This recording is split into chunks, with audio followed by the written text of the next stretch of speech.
Hola, hola, ¿qué tal? ¿Cómo están ustedes? Sean todas bienvenidas y bienvenidos. Vamos a comenzar un nuevo capítulo de Soy Representante, como siempre por el canal de la Cámara de Diputadas y Diputados. Nos puede escuchar en radiocámara.cl y también seguirnos en todas nuestras plataformas. Nuestra invitada de hoy es miembro del Partido Comunista y representa al distrito número 8 de la región metropolitana. Nos acompaña la diputada Carmen Hertz Cádiz. ¿Cómo está, diputada? Bienvenida, mucho gusto. Hola, ¿qué tal? Muchas gracias por la invitación. Qué bueno, diputada, que esté con nosotros para que nos cuente un poquito algo de su niñez, algo de su vida. ¿Cómo era su familia? ¿Quiénes eran sus padres? A ver, primero, soy hija única. Hija única, eso bien ya. regalona, bien Sí, regalona. hija única de padres viejos, es una mezcla explosiva. Padres mayores. Sí, mis padres eran bastante mayores, era casi como si fueran abuelos, en el caso de mi padre. Tuve una niñez hiperprotegida, por supuesto. Mi familia es una familia, ya han muerto, una familia muy conservadora, muy tradicional, políticamente de derecha. Mi madre era particularmente activa, digamos, como militante del Partido Nacional. Mi padre fue secretario general del Partido Liberal. Y como digo, tuve una infancia, ser hija única, una infancia muy feliz, o sea, muy protegida. O sea, nunca tuve la sensación de que tenía que tener hermanos o hermanas. Eso, pero sí muy tradicional, insisto, y muy conservadora. Entonces, ¿Y muy intelectual también, tal vez? Era muy interesada en la política. O sea, mi padre era alguien que estaba, el diario llegaba todos los días a mi casa, se escuchaban todos los programas de radio, las visitas que iban, se hablaba de política. Había un interés, digamos, en la política, en el devenir no solo interno, sino también mucho interés por lo internacional. Recuerdo pequeña yo, cuando fue el conflicto del Canal de Suez, que se discutió mucho en mi casa. En fin, yo chica trabajé por la candidatura de Mate, por ejemplo, me salía a repartir panfletos y era una niñita. Claro, claro que sí. Y el hecho de que su papá haya sido un abogado, ¿no?, destacado, ¿eso fue para usted una fuente de inspiración? ¿Usted también estudió Derecho en la Universidad de Chile? Claro, por supuesto. O sea, yo fui muy buena alumna en el colegio. Entonces, en ese entonces, estamos hablando de los 60, la opción cuando eras humanista y eras buena alumna, la opción natural era Derecho. Y además con el papá abogado y con en la mi padre casa. abogado, entonces era como lo natural. Natural. Y usted siempre tuvo ideas, digamos, de izquierda y su papá de derecha, y tenían ahí algunas conversaciones, se podían nutrir, llegar a un punto de consenso. Bueno, no siempre fui de izquierda. Ah, ya, partió primero. Sí. Era naturalmente siguiendo los pasos, ¿no es cierto?, de los papás. Claro, las ideas. La atmósfera de mis padres era de derecha. Fui militante de la Juventud Liberal. Cuando entré a la universidad, yo entré muy joven a la universidad. Tenía 16 años, perdón, era muy joven, en esa época era posible hacerlo. Sí, sí. Y el pensamiento crítico, por así decirlo, se me abrió en la universidad. En la universidad y algo al final en el colegio. Empecé a leer muchos autores franceses, a Sartre, a Camus, en fin, a muchos dramaturgos, hablaba francés perfectamente. Entonces me fui abriendo a un mundo distinto, se me amplió la visión del mundo fundamentalmente en la universidad. Empezó a cuestionarse otras cosas, ¿no? Otras ideas. Dentro de su carrera política, usted también fue embajadora de Chile en Hungría. Sí. ¿Estuvo ahí 3, 4 años? Estuve 3 años, me vine antes, estuve en Hungría y era concurrente en Bosnia, Herzegovina. Perfecto. Y esa experiencia de la concurrencia en Bosnia fue bien, digamos, marcadora. Sarajevo era donde tenía que ir yo y era una ciudad mártir de la guerra de la ex Yugoslavia. Sí, claro. Todavía no se reponía nada, se estaban verificando los acuerdos de paz de Dayton. una población que sufrió muchísimo. O sea, Sarajevo, tú ibas y todavía estaban las huellas de los francotiradores, el edificio de la biblioteca que había sido el ayuntamiento, un edificio maravilloso, completamente bombardeado. Mucha historia. Tremendo. Fueron las grandes víctimas del conflicto, fueron los bosnios, sin duda alguna. Claro, y cuando, me imagino que cuando usted es designada, ¿no es cierto?, como embajadora, uno muchas veces está en su casa, en su trabajo, lugar de confort, y tiene tantas expectativas cuando tiene que partir una nueva etapa, pero después muchas veces vuelve con harta tristeza también, porque conoce personas, se van creando lazos. ¿Le ocurrió eso? Bueno, claro, yo fui a Hungría, entre otras cosas, porque la familia de mi marido, de Carlos Berger, eran húngaros. Entonces perfecto. Había todavía familia Berger en Hungría, y en realidad fue lo que la presidenta Bachelet en ese momento me ofreció, digamos, claro, me dijo, claro, lo adecuado para usted. Claro, Hungría. Pero como te digo, la experiencia más marcadora para mí fue la concurrencia en Bosnia. Yo iba mucho a Sarajevo, porque además tenía una amiga allá que la descubrí, no descubrí a la amiga, sino descubrí que estaba en Sarajevo de una manera muy sui generis, fue una coincidencia increíble. Era la viuda de quien fue el gerente de finanzas de Codrichuk, Haroldo Cabrera, que fue asesinado en la masacre de la Caravana en Calama, junto con mi marido. Y yo la conocí a ella muy joven, cuando estábamos en Cobrechuki, y era conocida como la gringa. O sea, era yugoslava, para nosotros era yugoslava. Tenían ellos 4 niños. Coincidir allá fue lo más raro que hay, increíble la coincidencia. Estos 4 niños eran muy pequeñitos.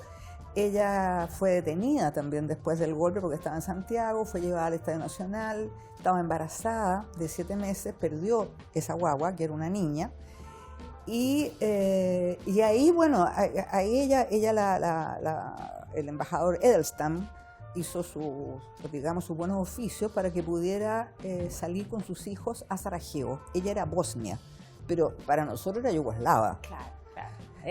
Claro. Y cuando estalló la guerra, Monseñor Balech se preocupó muchísimo del paradero de Maida. Perfecto. Porque él sabía que estaba en Sarajevo y se preocupó mucho qué pasaba con ella, Maida se llamaba, y sus hijos. Y la ubicó. Y la sacaron de Sarajevo y la llevaron a Zagreb, protegida por el ACNUR, pero sus hijos quedaron allá. Y encontrarla allá debe haber sido fue una cosa increíble. Experiencia.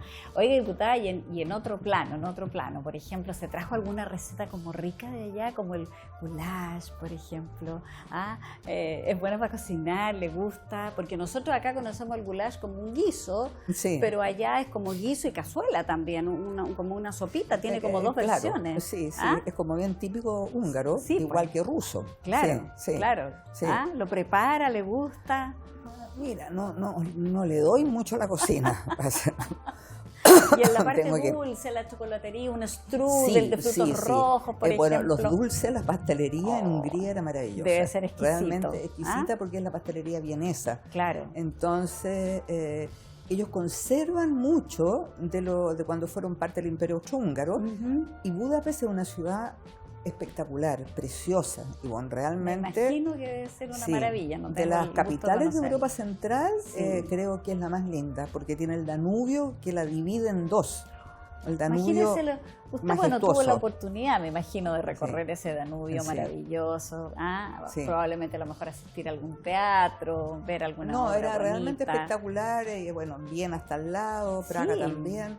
Pero esta ciudad tiene la característica que tiene el Danubio cortando la ciudad en dos, en Buda y en Pest. Claro. Buda son las colinas, donde están las residencias generalmente, y Pest es el lugar histórico. Qué lindo. Claro, porque Viena es una ciudad majestuosa, por supuesto, imperial, pero el Danubio lo tiene por atrás. Claro. Entonces es distinto, ¿no? Budapest es realmente espectacular. Me imagino. ¿Ha vuelto? No ha vuelto más. No ha vuelto. Va a tener que planificar una visita para ahí. Sí. Usted tiene un hijo, diputada, y tiene nietas. Sí. ¿Solo nietas? Solo nietas, 3 nietas. ¿qué hace con sus nietas? Yo sé que por ahí tienen algunas actividades entretenidas con las nietas. Bueno, tengo 3 nietas, una ya va a cumplir 20 años, que estudia Derecho en la Universidad Autónoma de Barcelona. Entonces ahí toda la tradición familiar de la familia Hertz. Sí. Y además estudio con ella, algunos exámenes, hacemos videollamadas. Después la del medio tiene 15 años, se llama Amalia, y hay una chiquitita que se llama Zoe, que tiene 6 años. O sea, todas las edades. Sí. Para regalonearlas, me imagino, para salir con ellas de repente, hacer cosas entretenidas, porque son experiencias y momentos que son inolvidables, ¿no? Tanto para ellas como para ustedes. Sí, me gusta mucho andar con ellas, viajar con ellas, hacer cosas con ellas, sí. Qué bien. Ha escrito bastantes libros usted, diputada, también. Sí. ¿Cómo es su faceta de escritora? ¿Necesita un tiempo especial, inspirarse, que no la molesten o su pluma corre rápidamente? Bueno, me imagino que también ahí habrá ediciones, correcciones. A veces uno, no sé, se duerme pensando, debía haber agregado esto o sacar esto otro. ¿Cómo es? Bueno, mira, básicamente lo que yo he escrito, o sea, no básicamente, todo lo que he escrito tiene que ver con mi experiencia como miembro del movimiento histórico de derechos humanos. Hechos eso reales. es, digamos. Ya. El primer libro lo escribí con la gran periodista y gran amiga mía, Patricia Verdugo, que lamentablemente murió muy joven, realmente una de las mejores periodistas que tuvo este país, periodista de investigación, Patricia Verdugo. El segundo libro la historia fue otra que me la ofreció, me la propuso la editorial Random House, y yo escribí mis vivencias, pero fundamentalmente las vivencias como miembro, como insisto, del movimiento histórico de derechos humanos, mi trabajo en la vicaría, en el FASIC, y lo que significó todo ese periodo de la vida que fue básico para mí, o sea, fue muy, muy marcador, quizás es uno de los mejores momentos que he tenido en mi vida, aunque parezca paradojal. Sí. Nunca más estuve en un proyecto colectivo de esa épica, de esa fuerza que fue la Vicaría de la Solidaridad, de la fraternidad que había. O sea, nunca más conocí una atmósfera como la que se dio en la Vicaría. ¿Y ese libro fluyó fácilmente? Eso se llama La historia fue otra, ya va en la 5ª edición. Mira, qué bien. Y escribí con otra gran amiga que también murió, Paula Ramírez, la Operación Exterminio, se llama, que fue toda la represión y contra el Partido Comunista, sus diferentes fases, las diferentes metodologías usadas, a quienes afectó y cómo se fue desarrollando el exterminio del Partido Comunista. Diputada, bien cortito, este es su segundo periodo parlamentario. ¿Qué le falta por cumplir? ¿Cuáles son sus sueños que le gustaría lograr? Mira, en este momento no es fácil estar en el Congreso. O sea, en general, para mí, estar en el Congreso fue una experiencia extraña. Yo no soy una persona que tenga una carrera política, por así decirla. Yo vengo del mundo de derechos humanos y eso es lo que yo siento, mi pertenencia fundamental es esa, ¿ya? De acuerdo.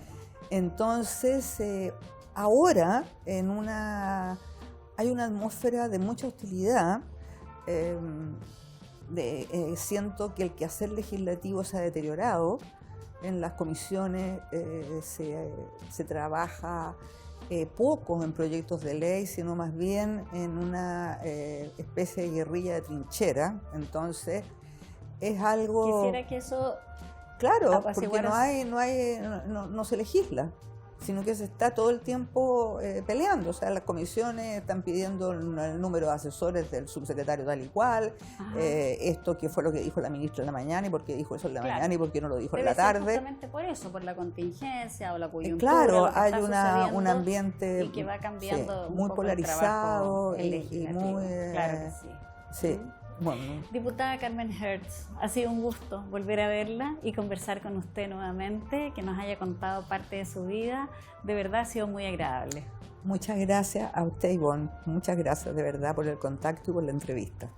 Y a ustedes, 1.000.000 de gracias por habernos acompañado en este nuevo capítulo de Soy Representante, siempre en el canal de la Cámara de Diputadas y Diputados, por radiocámara.cl y todas nuestras plataformas. Que estén muy bien, hasta un próximo capítulo.